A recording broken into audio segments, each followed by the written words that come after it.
Hi everyone. Today's video will be on a classic Sudoku created by an expert classic Sudoku author, Sam Cappleman-Lynes. This Sudoku has been taken from the Sudoku testing page of the CTC Discord server, and it's titled Deep Purple, and it's a tribute. This is not a live solve. In fact, I tried this Sudoku for a live solve yesterday, and I kind of burnt my fingers a bit.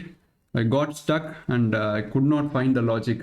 Then I took a photo of the stuck stage and then looked on it at it later and found out the logic, which is not easy to see.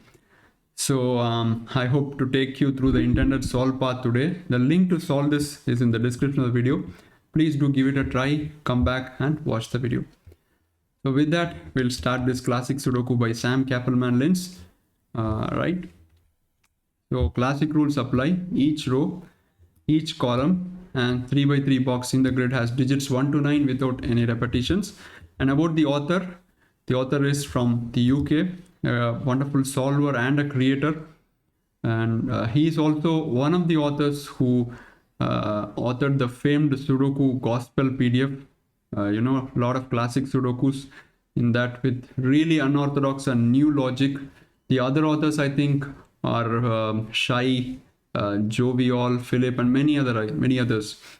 So his classic Sudokus are really expected to be a tough challenge. So with that, we'll start this classic now. 4 in row 6 has to be in one of these two cells. Let's slowly, get accustomed to this Sudoku now. 3 in columns 7 and 9 goes here. And since there are many givens, we can start writing digits in here 1, 2 and 4. This is 2, 4. This will be 1, 2, 4 and you have 2 here, so this is 1 and 4. And the 6 in row box 2 has to be in one of these two cells, which gives me a 6 in row 2, and that puts 6 in here. That's nice. And 6 in row 4 has to be in this cell. This cell.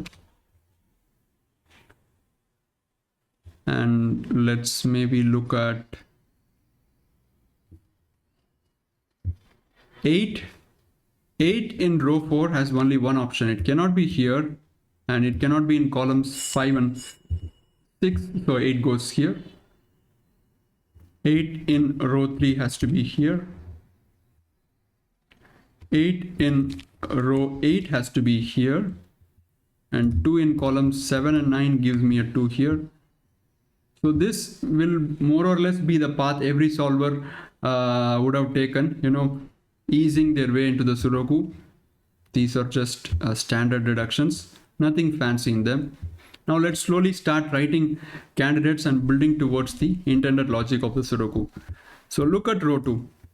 I have 1, 3, 6, 2 and 8. So 4, 5, 7 and 9 are the missing digits.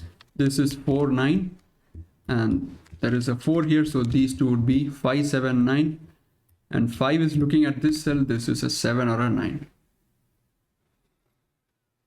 Now I'm seeing row 5, 4, 6, 9 and 3 and 8, so I need 1, 2, 5 and 7.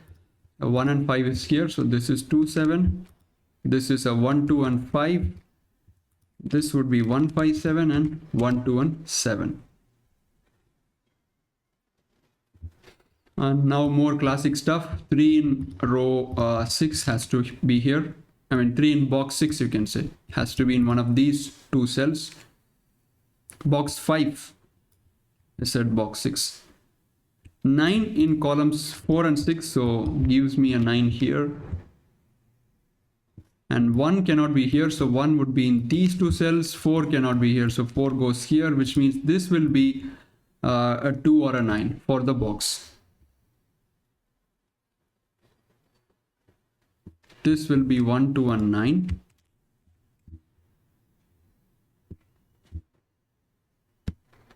And now let's look at these two cells. They can't be 3, 4, 7 or a 1, 8 and a 9. So just the 3 digits left. 2, 5, 6. Similarly, look at these two cells. Can't be 1, 3, 8 and 9 or a 5 or a 6. So they have to be a 2, 4 and a 7, but we also have 7 here and a 4 here. This is 2, 7. Now if you look at row 1, there's a huge vacant space here and 1 is left with just these two possibilities in row 1. This or this.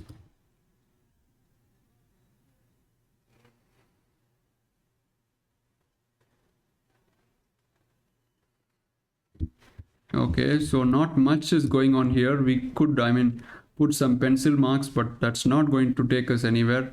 But just for the sake of solving, let me put something here. 3, 6, 7, 8, 1 and 2. So this will be 4, 5 and 9. And 1, 2 and 8. And you have 4, 5 and 6. So this cell right here has to be 3, 7 or 9. So I think we have reached the point where I want to take our dear viewers. So at this point, if you'd like to pause the video and find the logic yourself, do go ahead, but give yourself adequate time because it's not easy to find. So the logic is,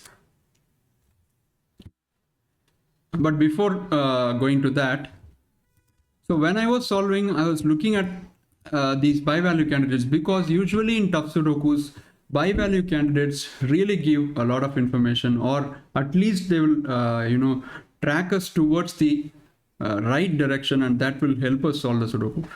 So I was too narrowed, my vision was too narrowed into these cells that I missed the logic when I solved it the first time. I even in fact tried to use these cells somehow, but I could not find. Okay, anyway, coming back to the logic. The logic is found by identifying these 4 cells, right? So the thing is, you have a 2, 4 here, you have a 1, 4 here, and you also know that 1 must be in one of these 2 cells in row 1. Regular viewers of the channel or people who are regularly solving classic Sudokus would know what this is building towards. You have a 2, 4 here, you have 1, 4 here. Now this is kind of building towards a Y wing or an XY wing. Now what is that? People who are seeing this for the first time or hearing it for the first time, for the benefit of them, quickly. So let's say this cell, forget the Sudoku, you have a 2, 4 here, you have a 1, 4 here, and for example, let's say you have a 1, 2 here. 1 and 2 are the only possibilities. Of course, you have a 2 in the Sudoku here, but for the sake of explanation, imagine that this cell contained a 1 or a 2 in any Sudoku, right? Now you have 3 cells, each with bi-value candidates, and those bi-value candidates are some combination of exactly 3 digits.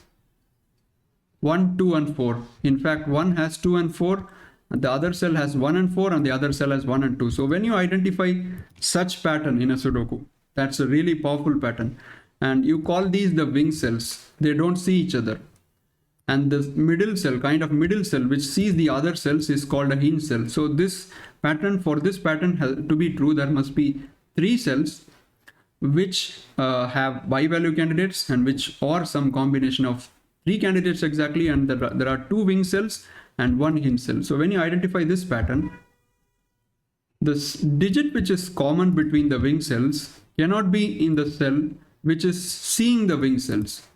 So this pink guy right here is seeing both of these cells. So I can't have a 4 here, because a 4 here will be instant doom. So let's say you have a 4 here. This is a 2 and this is a 1, and then I can't have, oops, what am I doing? I can't have a 2 here. I put a 4, right? The digit which is common between these cells is a 2, so I should have put a 2 here. So if I have a 2 here, this becomes instantly 4 and this becomes instantly 1, and you don't have any possibility here. So this is a Y wing pattern. Now why did I explain this pattern? The reason is, you have a 2, 4 here, you have a 1, 4 here.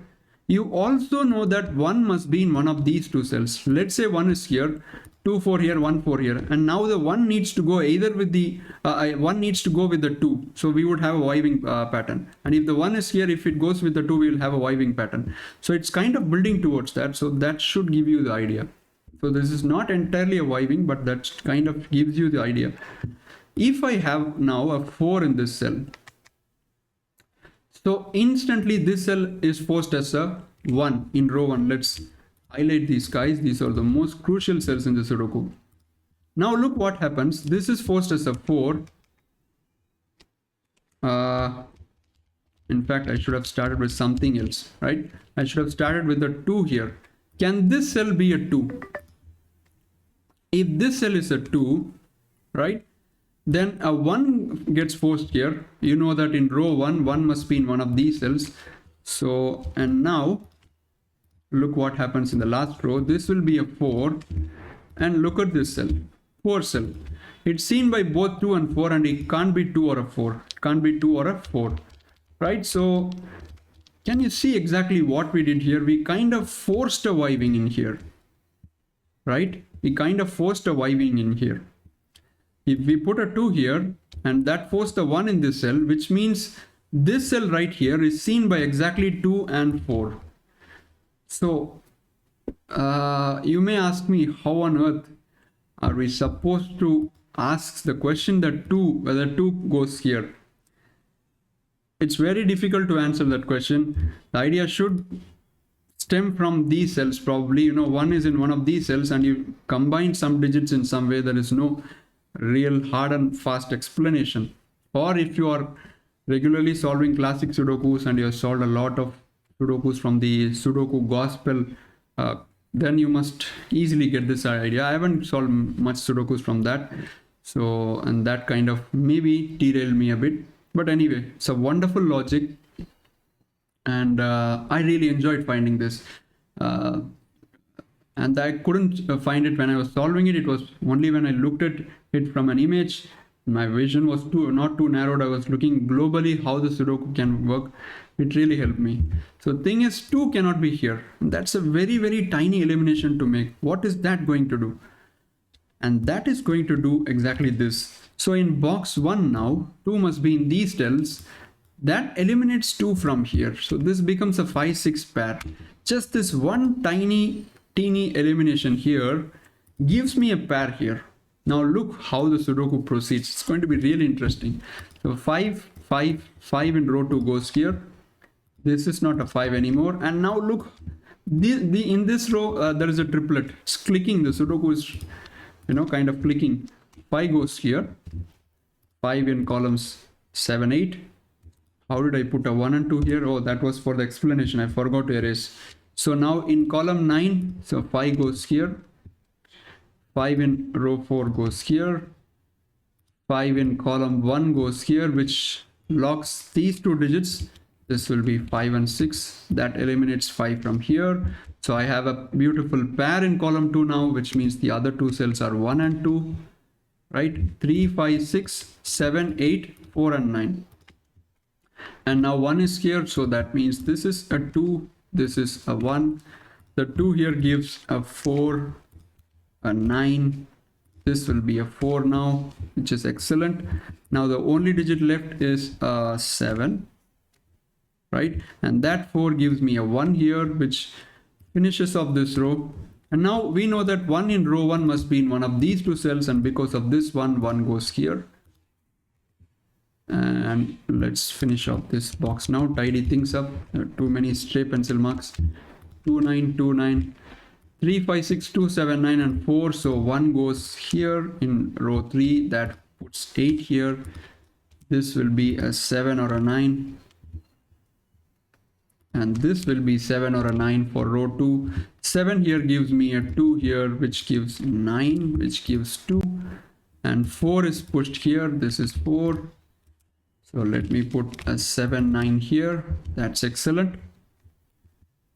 And 1 gives me 7, which finishes off row 5. So 1, 4, 7, 8 and 3, 5, 6. So 2 has to be here, which means this is a 9. And that gives a 9 here and a 7 here.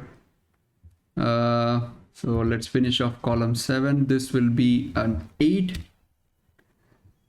Okay, so these 2 cells must be 5, 7.